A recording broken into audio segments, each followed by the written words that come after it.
Yo quiero iniciar esto cuando ya todos estemos sentados. ¿Se puede leer algo de Eduardo? Por favor, nos acompañan acá para iniciar esta conversación. De Liliana Herrera. Y ahora podemos ir pasando los listados y ellos nos ayudan ahí con los listados. Es necesario que nosotros, por favor, acompáñenos acá las sillas. Desde la alcaldía, la Secretaría de Cultura y la Biblioteca Pública siempre nos sentimos muy contentos de tener la compañía, por supuesto, de Jaime Ochoa y de Mauricio Ramírez. Ya hemos tenido la oportunidad que las desarrolladores nos acompañen. Este año no habíamos tenido la oportunidad, ya hacía hace rato que no teníamos esta oportunidad, y hoy nos convoca un espacio muy especial, y es hablar sobre esta propuesta editorial de Mauricio Ramírez y de otro equipo de personas que están ahí camellando, que es Destiempo. Esta charla se llama Destiempo, una apuesta por una arqueología literaria. La dinámica va a ser irse a tener una conversación más o menos de 45 minutos, y los últimos 10 minutos los podemos usar en preguntas de público. Muchas gracias, bienvenidos. Mauricio, muchas gracias. Jaime, muchas gracias. Yo me voy a saltar esas biografías largas. Además, ya Mauricio y a Jaime lo conocemos, son amigos de todos los que estamos acá. Entonces me voy a saltar esa parte y voy a darles la bienvenida y por supuesto el espacio para conversar sobre estos dos autores tan importantes y sobre Destiempo. Muchas gracias. Bueno, muchas gracias a don Jairo, a la Biblioteca Pública Municipal Ramón Correa Mejía y a la Secretaría de Cultura por esta invitación. A ustedes también por acompañarnos esta tarde, noche ya. Lo primero, Jaimito, es conversar un poco sobre el sentido de la colección. Hay que precisar que Destiempo es una iniciativa autogestionada en la que estamos involucrados Jaime Ochoa, Rubén Darío Sierra, Erika Gómez, Jordani Ruiz y Abelardo Gómez, quienes desde el año pasado tomamos la decisión de poner en circulación una colección para intentar traer a este tiempo y poner en discusión un poco algunos autores que están perdidos en los periódicos y revistas pereiranos en unas ocasiones, otros están inéditos, y bueno, pues la idea es un poco ratificar una idea, y es que pues a pesar de lo que a veces queremos creer, Pereira tiene una tradición. Entonces yo creo, Janito, que lo que podemos hacer es empezar hablando de por qué es importante una colección de esta naturaleza en el contexto pereirano. Gracias. Gracias. Buenas noches para ustedes. Me encanta saludarlos y bueno, vamos a hablar un poco de libros de colección, y creo que todos somos además coleccionistas. ¿Por qué es importante una colección? En este caso de libros. Pienso que la importancia radica en que esas colecciones literarias son memoria, son el recuento de la historia nuestra. Si no fuera por esas colecciones, seguramente se habría perdido la memoria de muchos escritores. Gracias a las ediciones que se han hecho, por ejemplo, con la Academia Pereirana de Historia, es una colección muy linda que recuperó autores de crónicas y de historia. Finalmente, la crónica es la que después fortalece el tema de la historia. Entonces, la importancia de las colecciones radica en eso, en conservar la memoria de los hombres, la memoria de los pueblos. Y creo que eso es lo que nos hace un poco volver al pasado, que esas colecciones se sigan editando y que podamos recibir nuevamente a los escritores. No sé si haya algún antecedente de colecciones. Nosotros tenemos actualmente en la ciudad unas colecciones que son la colección de escritores pereiranos y la colección del concurso aniversario Ciudad de Pereira, del concurso de novela, pero hay otros dos antecedentes de los que vale la pena por lo menos mencionar. Uno es quizá nuestro primer intento de colección, que aquí tenemos uno de los ejemplares, que fue el Soto y su donaire, una colección de la que salieron 3 libros, un libro de Julián Serna Arango, A través de la Amada, el segundo, el primero fue Lógicas y otros poemas de Eduardo López, el segundo fue A través de la Amada y el tercero fue Abstracciones y Distracciones de Jaime Valencia Villa. Esta colección es más o menos de 1979 y luego está la otra colección que es la de la Unión Nacional de Escritores, pero no sé si hay algún antecedente de colección en Pereira, por lo menos, ¿sabes?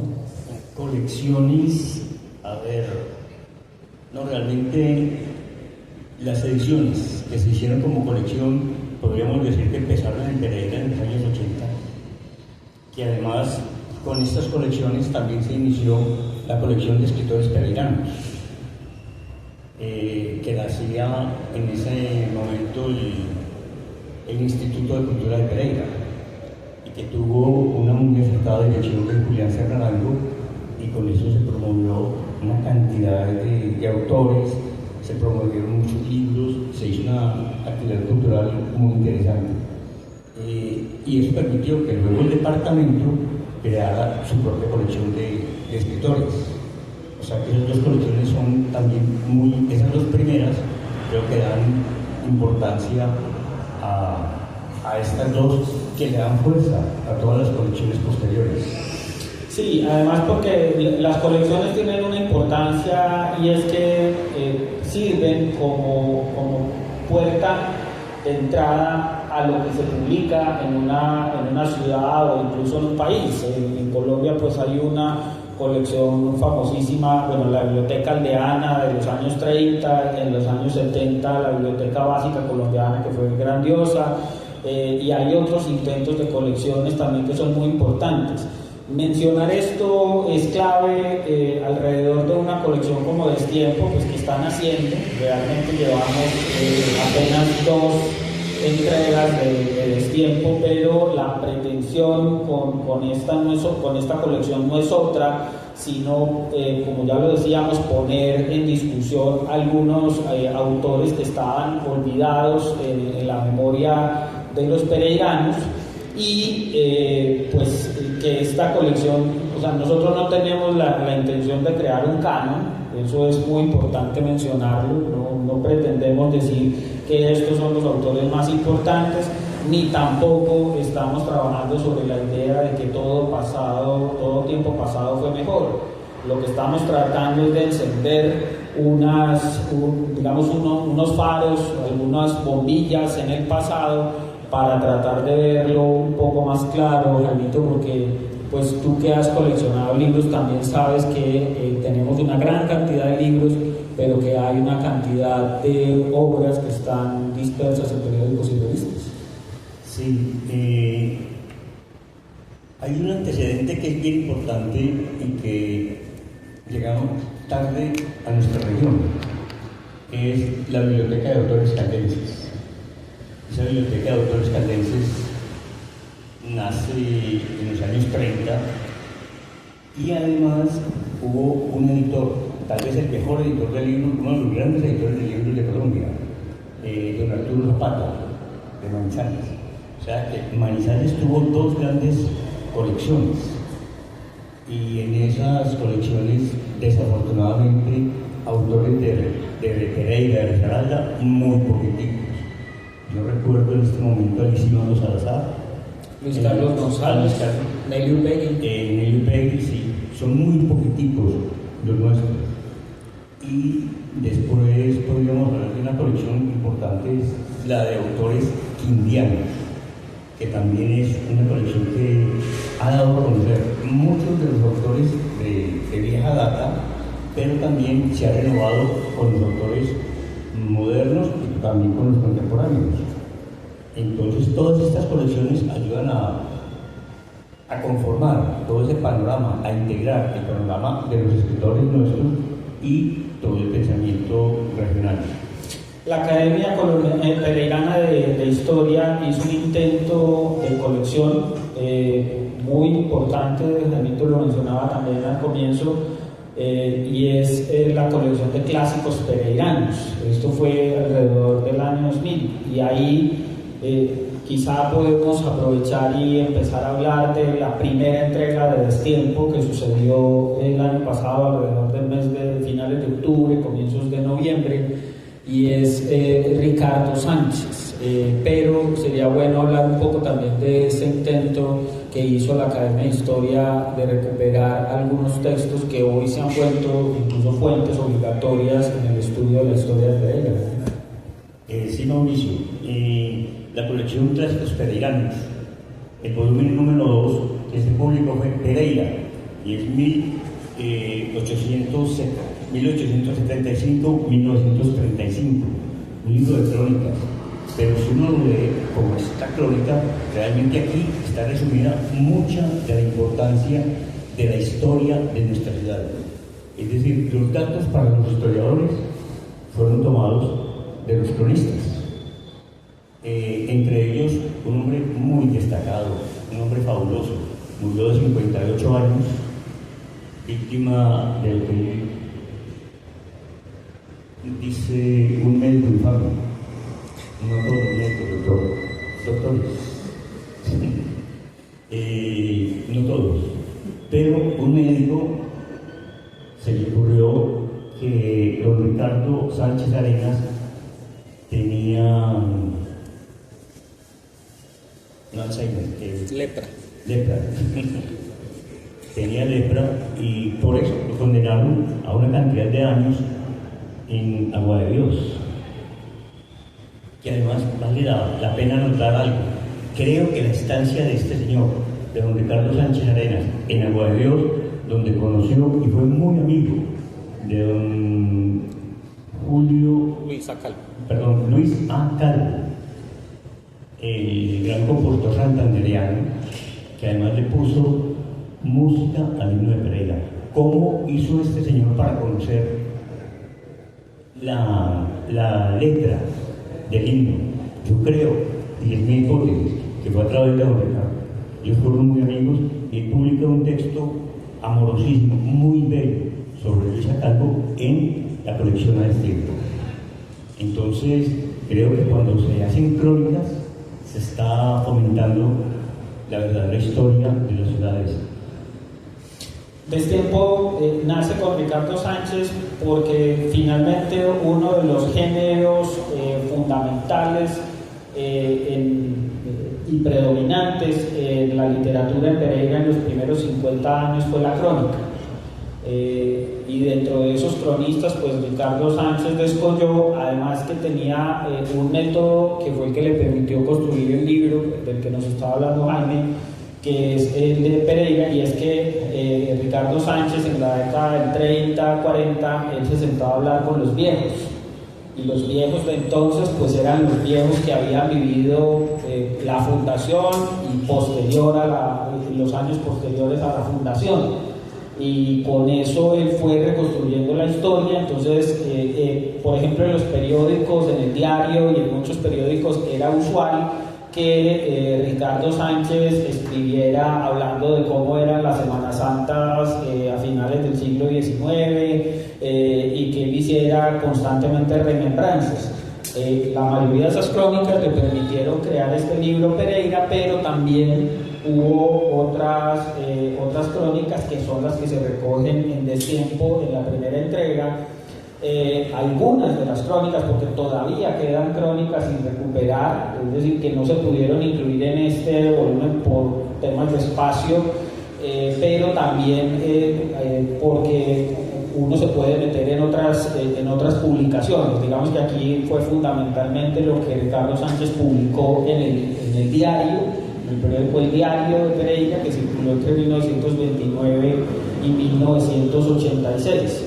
Entonces es clave mencionar ese método de Ricardo Sánchez, porque, pues claro, la mayoría de las crónicas están referidas a la historia de Pereira y están fundamentadas en anécdotas, pero también, Jaimito, hay un libro anterior de Ricardo Sánchez que es el de un corresponsal en la selva. Sí, Mauricio, tenemos inicialmente las crónicas de Pereira, que son de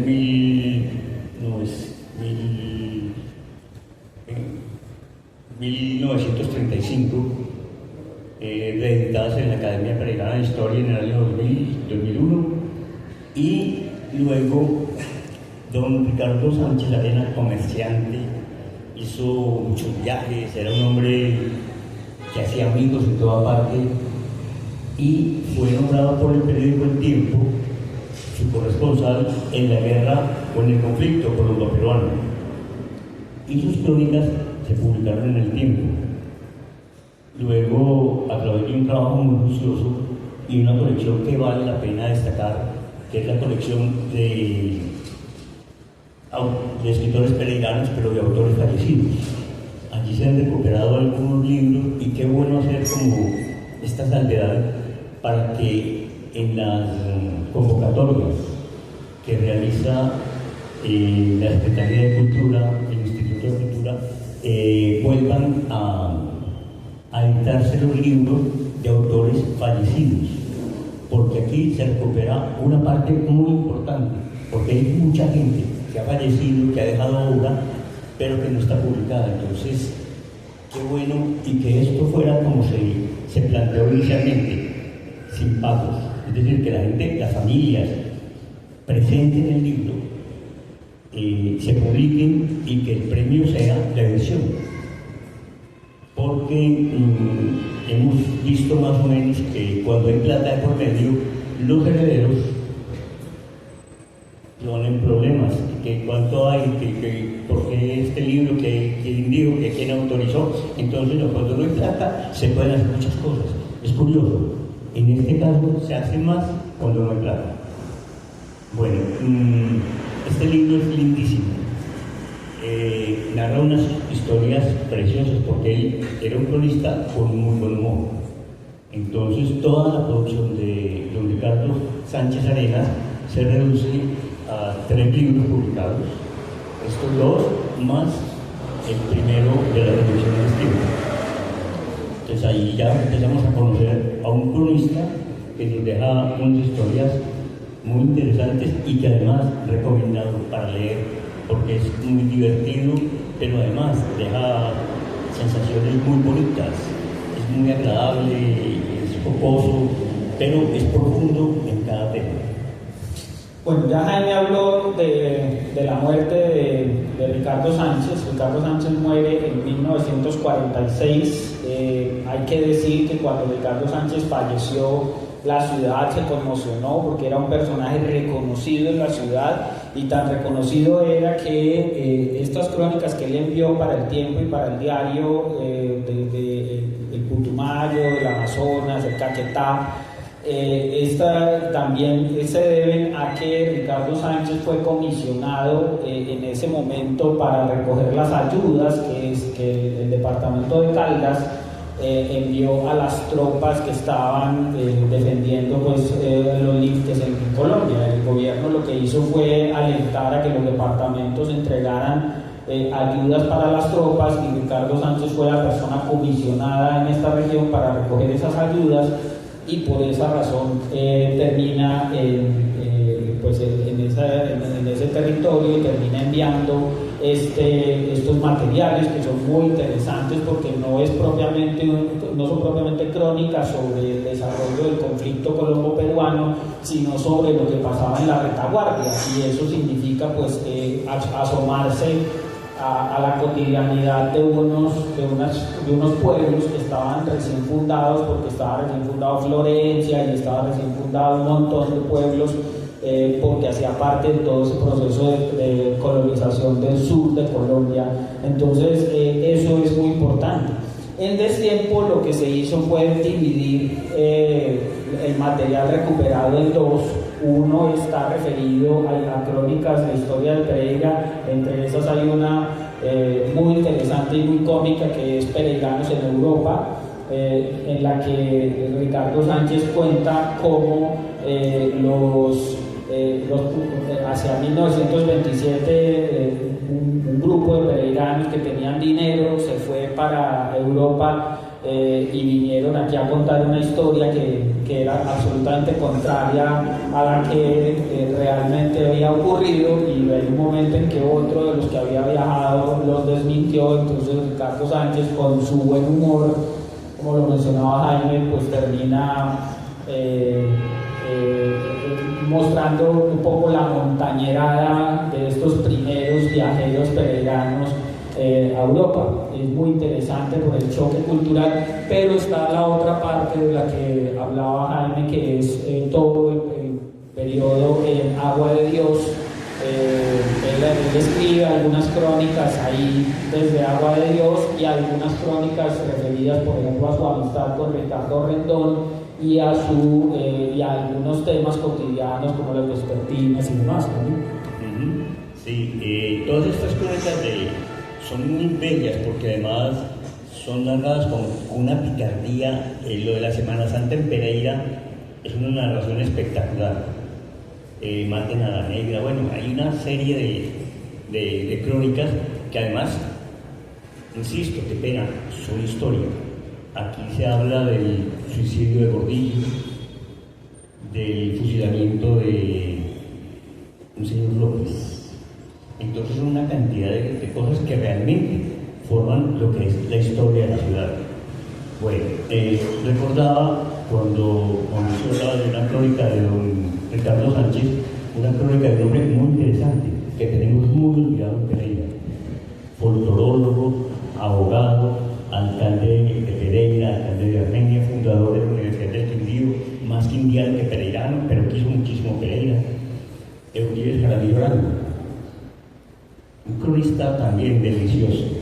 Yo creo que es que la crónica es de lo más rico que uno puede leer, porque siempre queda como una lección, queda una cosa bonita, amable, y es don Euclides Jaramillo cuenta una crónica como muy paralela a la que narra don Ricardo Sánchez, y es de el señor de mucha edad que va a ver médico y le dice: doctor, ¿qué hago? Necesito ayudas sexuales, porque me reúno con mis amigos en el parque y todos de 80, 90 años me narran unas historias fantásticas, todos conquistadores, todos tienen no las amantes.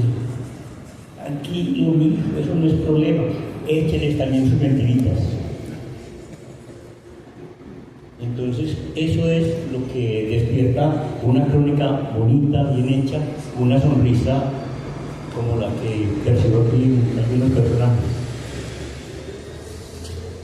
También es importante mencionar, dentro de los datos biográficos de Ricardo Sánchez, que él es hijo de Clotario Sánchez. Clotario Sánchez llegó a Pereira acompañado de su esposa Dolores Arenas aproximadamente en 1885.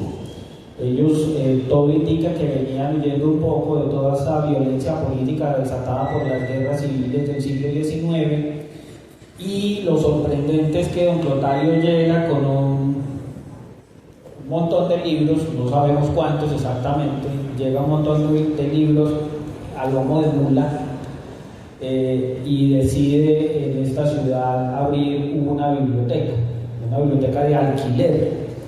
Entonces la primera biblioteca que hubo en Pereira era de alquiler, era de propiedad de Clotario Sánchez, y esa biblioteca estuvo funcionando hasta unos 4 o 5 años después de la muerte de don Clotario, que fue en 1918, y funcionaba en la Plaza de Bolívar, en la casona que estaba antes, en el lugar que hoy está el edificio Gaulio Londoño, en la 19, donde dicen que fue la primera misa del padre Cañarte. En esa esquina, que también es el hecho fundacional de nuestra vida cultural, eso hay que mencionarlo claramente, el hecho fundacional de la cultura en Pereira es la biblioteca de Clotario Sánchez, que empieza a funcionar aproximadamente en 1888. Son muy pocos los relatos que hay de los libros que se encontraban ahí. Quizá el más completo relato, pues que mención más bien de algunos de sus títulos, lo da Lisímaco Salazar en su autobiografía y en el libro Pedacitos de Historia. Que esto también nos va permitiendo entender que nuestra historia literaria no es muy extensa, es una historia de más o menos 100 años, y que a veces nosotros tenemos la pretensión de que esta sea una historia literaria llena de grandes valores en la cultura colombiana, cuando realmente apenas estamos entendiendo cómo se hace, y como ya lo mencionaba Jaime, pues nuestra historia editorial es decir, la impresión de libros en Pereira es un hecho que va a cumplir 50 años, y apenas estamos aprendiendo a hacer esa tarea. En esa tarea también de las colecciones, pues ya mencionábamos el Soto y su donaire, y ahí podemos hablar de la labor que emprendió entre nosotros Eduardo López Jaramillo. Sí, por supuesto. Creo que con esta colección se da pie para que la gente empiece a pensar en colecciones. Hubo un momento en el cual, cuando se creó esta colección, estaba Eduardo López, Julián Naranjo y Jaime Valencia Villa. Hubo algunas críticas. La gente ya pensaba, ya decía siempre lo mismo, y no había habido ninguna colección, no habían publicado. Y algún personaje muy notable, profesor de la Tecnológica, Kenny Pico, preguntaba a él, y lo preguntó en el periódico. Resulta que tampoco tenía un libro listo, no había publicado, no había escrito nada, pero sí muy bueno para criticar. Bueno, la colección UNI remitió a Eduardo López, porque además él fue quien la creó en Pereira como una filial de la Unión Nacional de Escritores con el departamento del Tolima. Entonces fue una colección que desafortunadamente, como muchos grandes emprendimientos, muere muy rápido. También se publicaron solo 3 libros. Pero ahí nace como ese deseo, esa garra de Eduardo López Jaramillo en publicar su obra, pero además publicar la obra de otros personajes. Y cuando se crea la colección de escritores pereiranos, se crea con un libro que es la antología inicial, con un título muy curioso, de Héctor Escobar Gutiérrez, que no había publicado hasta el momento, y era un hombre reconocido a nivel nacional, ya en su época ya era un hombre muy destacado, y no había publicado nada. Y esa colección, esa antología inicial, pues da pie para que la colección se siga haciendo, y ahora esa colección es la que está publicando los libros del concurso de novela aniversario Ciudad de Pereira. Desafortunadamente se quedó en publicar solo el concurso de novela, porque no volvió a publicar otros autores. ¿Qué pasa? Qué bueno que aquí pensemos también eso. Esa colección de novela del Consejo Municipal parece que no fueron capaces de sostenerla, entonces se la entregaron al Instituto de Cultura, a la Secretaría de Cultura en esa época. Y bueno, ¿qué pasa entonces? Lo que se publicaba de muchos autores no se volvió a publicar. O sea, Pereira necesita otra colección, o una colección que esté realmente integrada ahí, en esa de autores pereiranos, aunque ya son las convocatorias, pero no sé, creo que nos estamos quedando muy cortos en este tipo de publicación de obras.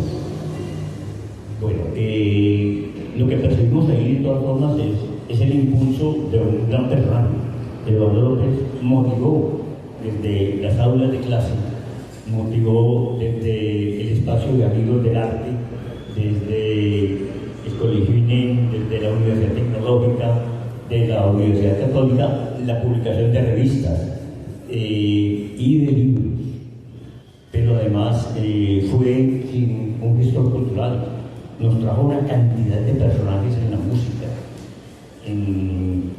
Recuerdo al maestro Pablo Arévalo, por ejemplo, a Marta Sen, Teresita Gómez, a Harold Martina. Es decir, es una suma infinita.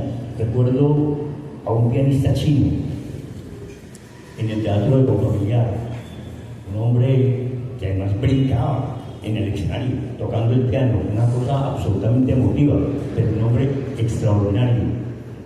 No recuerdo el nombre, pues hace muchos años, eso es como el año 86 tal vez. Las conferencias bellísimas con Andrés Rollini, los poetas, a Fernando Charrilara, es decir, motivó todo el ámbito cultural que podemos decir es el gran iniciador cultural en Pereira. Sí, hay que decir que Eduardo fue un gran promotor, pero además lo fue desde temprana edad. Eduardo se gradúa en 1964 de bachillerato del Colegio de Gracias Cardona, y ahí ya empieza una actividad editorial interesante porque él es el que dirige el anuario del Colegio de Gracias Cardona de ese año. Y es sorprendente que dentro del material que aparece en ese anuario hay un artículo sobre Nelson Osorio Marín, que es un poeta que estuvo entre el Quindío y Pereira, y también hay un artículo sobre Miguel de Unamuno, ¿sí? Escrito por Eduardo a sus 16 años. Ya mostraba un gran conocimiento y dominio de la obra de Miguel de Unamuno. Eduardo se gradúa, va a estudiar a la Universidad Nacional, se gana una beca y se va a estudiar a Lovaina.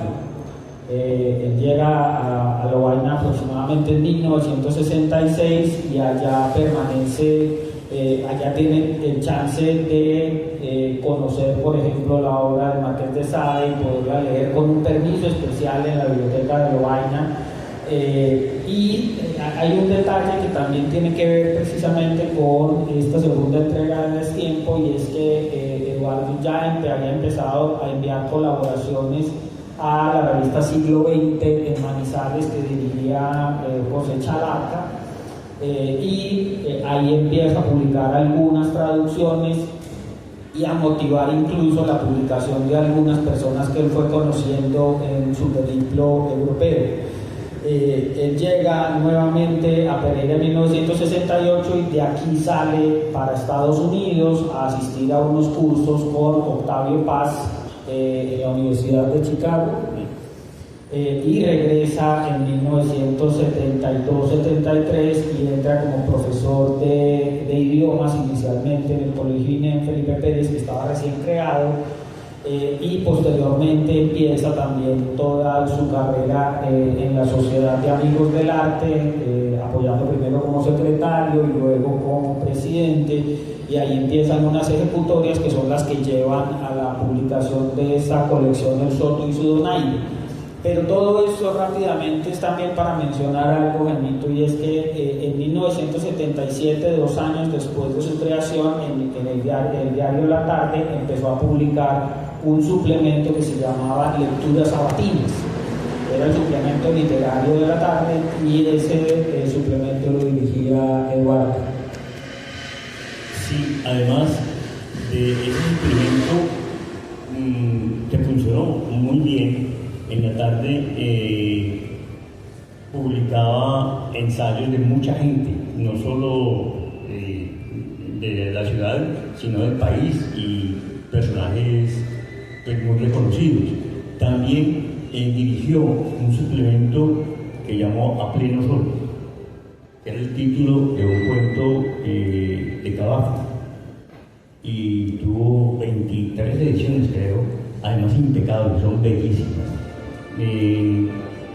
O sea, desde allí hay una promoción importante para el desarrollo cultural de la ciudad, porque teníamos como una ventana al mundo a través de las publicaciones de esos suplementos literarios, que además, afortunadamente, todavía, pues ya no en La Tarde, pero sí el diario del Otún, o el diario, que ya tantos nombres que ya han puesto, por lo menos es uno de los pocos periódicos en Colombia que sigue publicando suplemento dominical o suplemento literario, que esa es una de las gestiones muy lindas que hay que agradecerle a Juan Alberto Rivera, por supuesto a los directores y dueños del periódico, pero es una labor que ha continuado Juan Alberto y que es algo que nos motiva mucho para poder uno mirar el periódico por lo menos los domingos.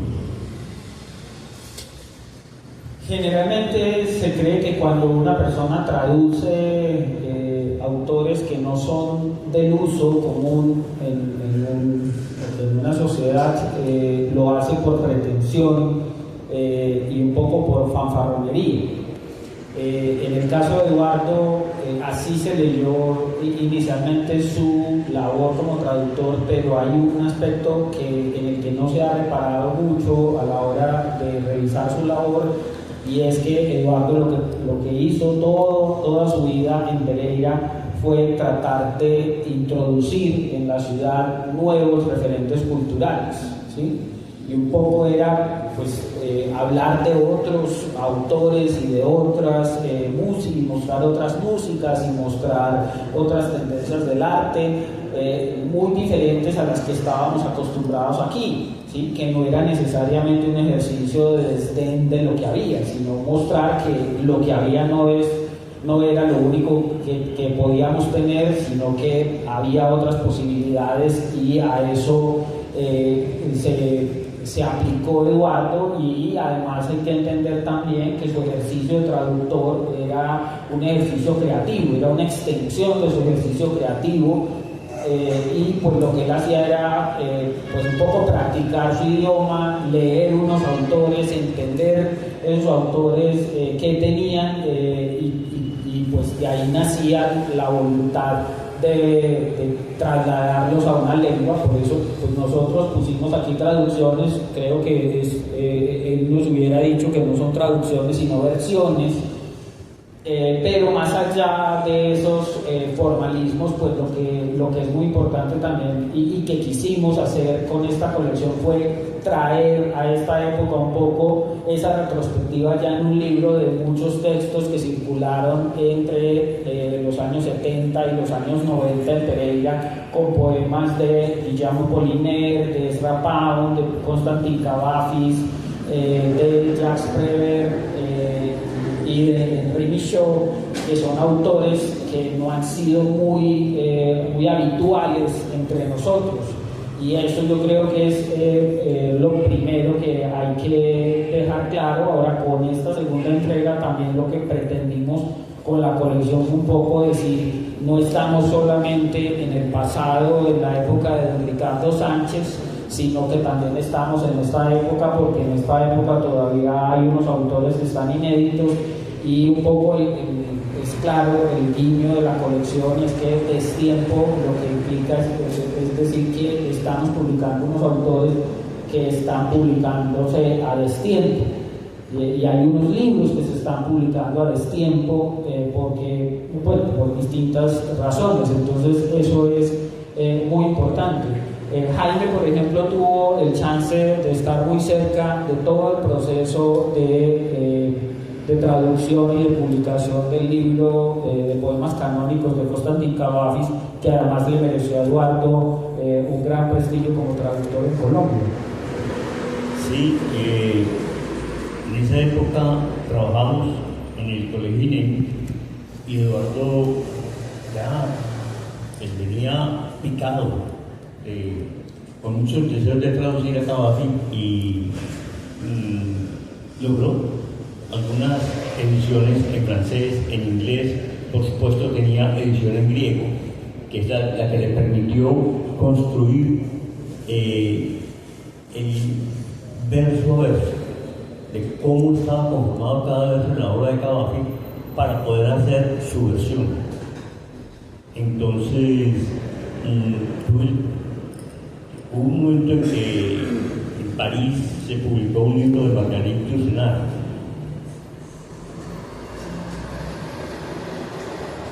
Era una traducción de poetas griegos de muchos poetas griegos al francés.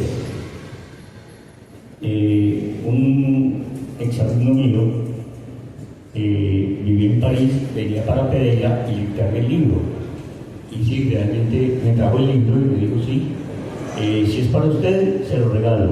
Si es para regalar, se lo vendo. Pues lo compré. Y Eduardo creo que también en ese momento tuvo una ayuda más para profundizar en las traducciones de Cabajo. Pero era un apasionado por todo lo que hacía. Entonces, era tanto que cuando yo caminaba con Eduardo, él le daba pie a uno con un poema de Cabajo. Fue en agosto. Y yo decía, sí, fue en agosto. Recuerdo esos ojos azules. Uno tenía que seguir con el poema. Es decir, todo el tiempo estaba haciendo memoria de lo que escribía. Y no solo eso, sino que sus amigos, toda la gente de su alrededor, estábamos aprendiendo los poemas. Fue un proceso muy interesante porque además nos tocó todo el proceso editorial, todo ese proceso que se hizo en la imprenta departamental, gracias al impulso, la orden que dio el presidente de ese entonces, Belisario Betancourt, el gobernador Luis Carlos Villegas Echeverri, pues publicó el libro y pienso que es uno de los libros clave en la historia de la traducción en nuestra región. Hay también un aspecto importante que señalar en relación con Eduardo, y es que Eduardo no fue el único traductor ni de poesía ni de prosa en Pereira. Ha sido uno de los más destacados, pero precisamente el sentido de la colección de Destiempo es llamar la atención sobre algunas tendencias y sobre algunos aspectos que están todavía por indagar. Hace algún tiempo en alguna publicación de acá de la ciudad, alguien decía, es que estamos cansados de tanta investigación.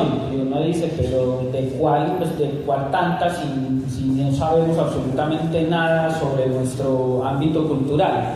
Y es eso sobre lo que nosotros hemos querido reparar. Y en el caso de este libro de Eduardo López, no es pensar ni que esta es una cima de la traducción, sino que la traducción como tal es un aspecto sobre el que nosotros no hemos reparado y que hemos tenido traductores antes de Eduardo López y que tenemos traductores precisamente después de Eduardo López. Jaimito quizás nos pueda contar un poco, así a grandes rasgos, para ir cerrando también y dar pie a la conversación con ustedes de algunos de esos traductores que hemos tenido en la ciudad.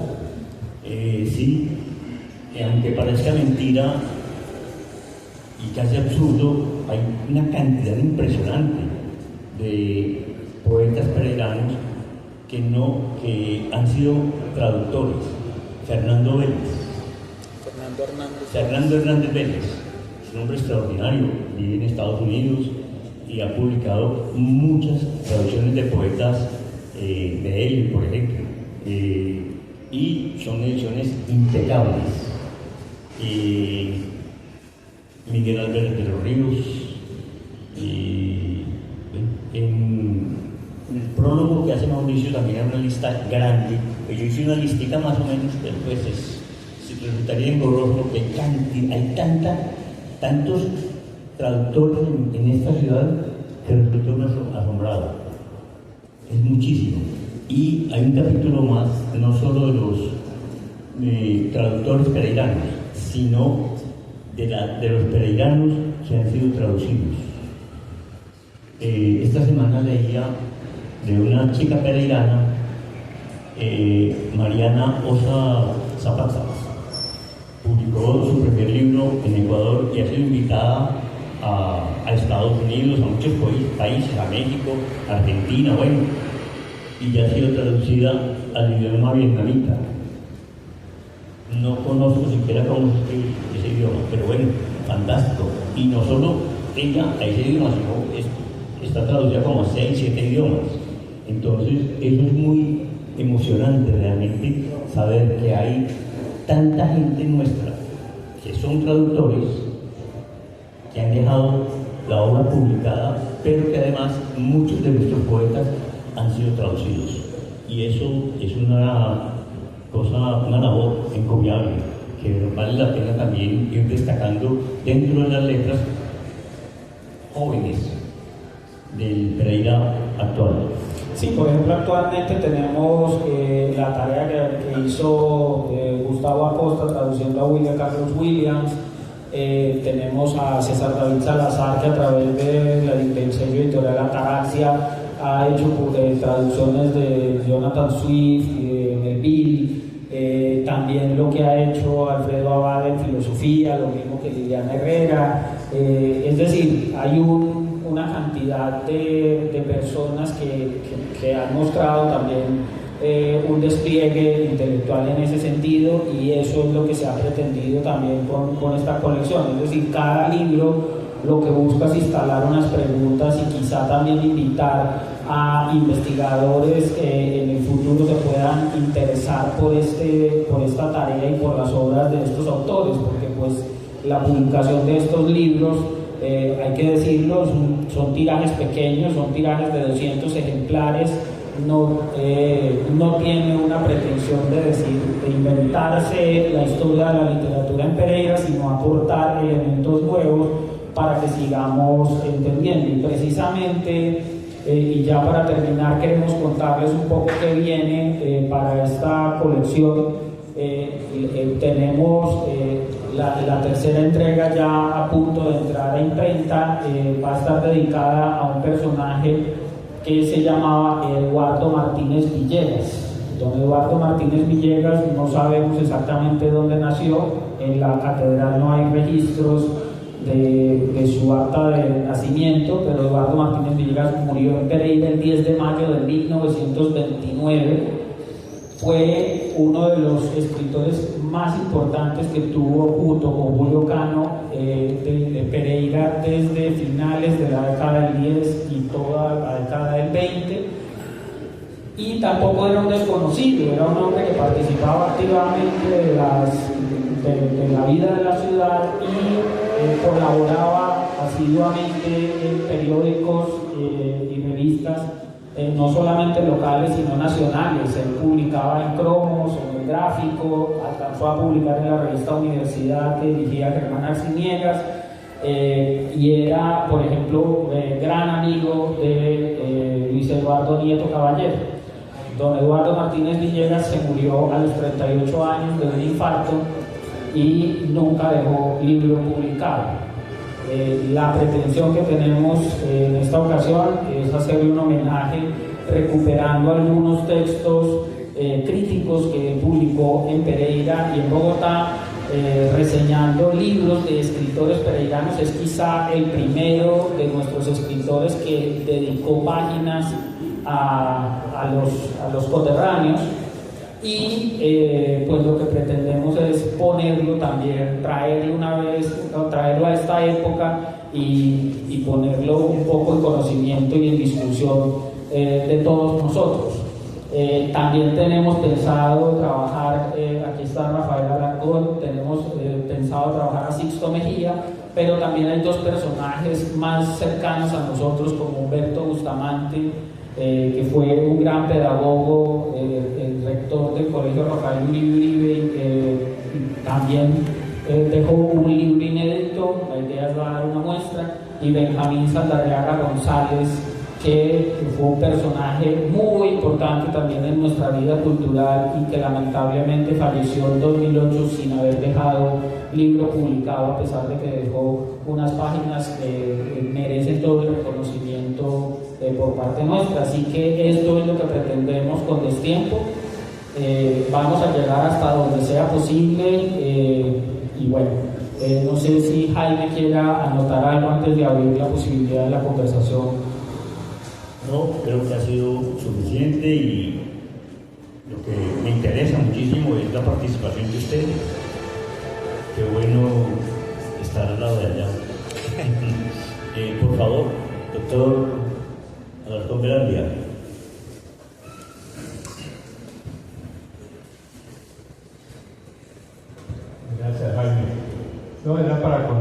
que yo llevo varios años primero empecé con el profesor Carlos Castillo a hacer un rastreo sobre enfermedades de escritores de la región, tanto mentales como físicas. Cuando me llegó el libro de Ricardo Sánchez, Mauricio me entusiasmó, siempre me lo regaló, yo quedé interesado, pero empecé a hacer un rastreo sobre él, porque ¿qué? La lepra, en ese tiempo no había laboratorio clínico para diagnosticar la lepra. Era simplemente diagnóstico clínico, o sea, suposición clínica en que tenía lepra. Cuando leí el libro empecé a cotejar las fechas de las crónicas, que son maravillosas, sobre todo esa ida a París de todos estos peregrinos de Don Pará. Empecé, y él estaba en Agua de Dios, y empecé a ver lo que hay ahí y otros escritos. No es posible clínicamente decir que tenía lepra, porque la lepra es una enfermedad que ataca fundamentalmente el sistema nervioso. El bacilo leprae, el leptospirosis, ataca el sistema nervioso y va haciendo unas lesiones, digamos, en la carne, en el músculo, que impide escribir y terminan también afásicos. No pueden hablar. ¿Sí? Y tenemos referencia que en Agua de Dios hablaba mucho con el maestro Calvo, que él sí tuvo una lepra. Entonces, me llamó la atención eso, y me llamó la atención porque lo que es hoy el hospital mental fue el eso empezó como un recinto para leprosos.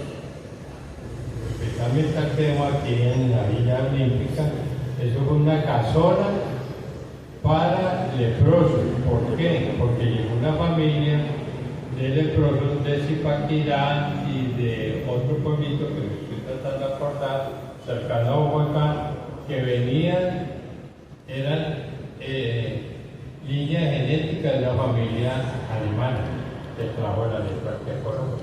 Hay un libro en la historia de la medicina que trae el recuento cómo llegó la lepra a Colombia, de una familia de leprosos. Resulta que en los años 40 llegó una parte de esa familia pero esa familia no era una familia muy social por su enfermedad. Era una familia más bien restringida, poco sociable, por lo tanto la contaminación con otras personas era muy, es de suponer que era difícil. Pero a pesar de eso, se contaminó, aparecieron otros leprosos, no sabemos si con la misma familia, y se abrió una casona que quedaba donde hoy está el hospital mental. Después nació Agua de Dios en Bogotá, ahí cerca de Girardot, entre Bogotá y Girardot, y se llevaron los que habían en la casona de acá, se los llevaron para Agua de Dios. En la época en que Ricardo Sánchez vivió y se le diagnosticó lepra, no era posible llevarlo a Agua de Dios, pues porque estaba la de Pereira. Me llama la atención cómo apareció en Agua de Dios. Algo pasó. Posteriormente, el hospital, esa casona se transformó en una casona para tuberculosos, porque en Risaralda había mucha tuberculosis, sobre todo en la zona indígena. Y eso lo manejó el doctor William Armando Arcinega. ¿Sí? Toda esa. Después fue una casona para recoger todos los habitantes de la calle de Pereira, todos los habitantes, los loquitos de la calle de Pereira, los habitantes, los retardados mentales que echaban la familia porque no la aguantaban por su comportamiento. No era un hospital de locos, era un hospital. Que esos después se los dimos a la madre de Sor Teresa de Calcuta en Los Quebrados, que eran 37, y le pagamos, depende de la petulancia, yo sabía que se está haciendo departamental, y me tocó hacer ese negocio con las bonitas. Entonces, para que se llevara y poder establecer el hospital mental, primero el doctor Gustavo Álvarez y el doctor Rodrigo Marulanda, que murió hace poquito. Con ellos empezó toda la historia del hospital mental. Pero no era para echarle las historias del hospital, es que yo seguí el rasero y lo que he leído y lo que hay de Ricardo Sánchez no corresponde a una letra clínicamente y no había laboratorio clínico, entonces no sé con qué me excusan todos y yo aquí siendo muy de infierno, con qué fin perverso lo confinaron allá. Algo pasó, un enemigo o porque las crónicas de él deliciosas pero mordaces. Y esa es mi idea. Y cuando tocó ciertos personajes de Pereira, me imagino que no se ganó muchas amistades con esos. Pues yo supongo y especulo que posiblemente hubo un acto de perversión de combinarlo, separarlo de Pereira, porque él había podido quedarse en la casona del hospital mental, porque agua de Dios es el ostracismo, saquemos al incómodo de acá, el de las crónicas, incómodo que se burla de nosotros, muy elegantemente, pero se burla de nosotros. Entonces yo leyendo el libro y leyendo estas cosas, creo que tu personaje o varios personajes que presionaron la idea de Guadalupe. Pero dudo mucho, si uno coge los escritos, dudo mucho que haya tenido letra. Y eso lo comenté con un amigo neurólogo también. Le gustó el libro de Ricardo Sánchez, que le dije que lo leyera. Y después de leerlo le hace una pregunta. Dígame si este señor da indicios de que tenía letra. Digo, absolutamente no. Sí, doctor, es cierto. Además, la lepra tampoco es contagiosa. No. Así como se creía, no. Así como se creía, no lo es. Y tan cierto es que no tenía lepra que a él lo volvieron para Pereira y aquí murió varios años después. O sea, todo ese cuento, lo que quisiera como averiguar, usted que está metido en el mundo de los médicos de época, saber cuál fue, como dice el doctor, como dice don Ricardo, cuál fue el médico infame que digo, ese tiene lepra y lo echaron para Barrios. Otra cosa, yo llamé a Agua de Dios. Sí. Se me olvidaba ese dato. Como Mauricio, cada vez que hablo con él me pone a investigar cosas. Y Frankie Molano dice, ¿a dónde está la fuente de...? Está dormido Frankie. A ver, ¿cuál es la fuente de referencia? Entonces yo llamé a Agua de Dios y me identifiqué, mire, esta persona está averiguando si es posible ir a revisar las historias clínicas de los pacientes de esa clínica. Me dice el director o la directora científica, mejor me dice, él me pasó la directora científica, no, doctor, acuerde que a partir de la ley 100 de 1900 todas las historias fueron guardadas por 10 años y a los 10 años destruían, digitalizaron y todo el hospital está sistematizado como todos los hospitales porque atendemos EPS y todo eso. Entonces, toda esa historia se perdió, lo mismo que me pasó con Raúl Gómez aquí en Cartagena, en el hospital de San Pablo, que estaba todo su historial ahí, se inundó y se perdió. Entonces, está perdida la historia en Agua de Dios, porque hice esa investigación, porque Mauricio me dijo, y Frankie Molano me dijo, cuando les digo, ¿y dónde está la fuente? Y yo, sí, que vayan. Entonces, está perdida la historia. Trabajar es muy bueno, pero poner a trabajar a los demás, Sí, mejor. claro.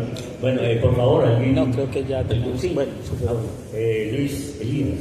No, simplemente... María. Gracias. Simplemente quiero felicitarlos por ese proyecto macro que llevamos a viajar por la memoria histórica de la literatura de nuestra región. Esto es muy importante para los lectores, para los escritores y les deseo que lleguen al número 100. Estamos ávidos. Felicitaciones y para adelante con este proyecto tan bonito. Se nos pone a soñar con la memoria. Muchas gracias a Luis Elías, de nuevo gracias a la Secretaría de Cultura, a ustedes por acompañarnos. Trajimos algunos ejemplares de la segunda entrega de Es Tiempo, por si desean adquirirlo y leer. Muchísimas gracias.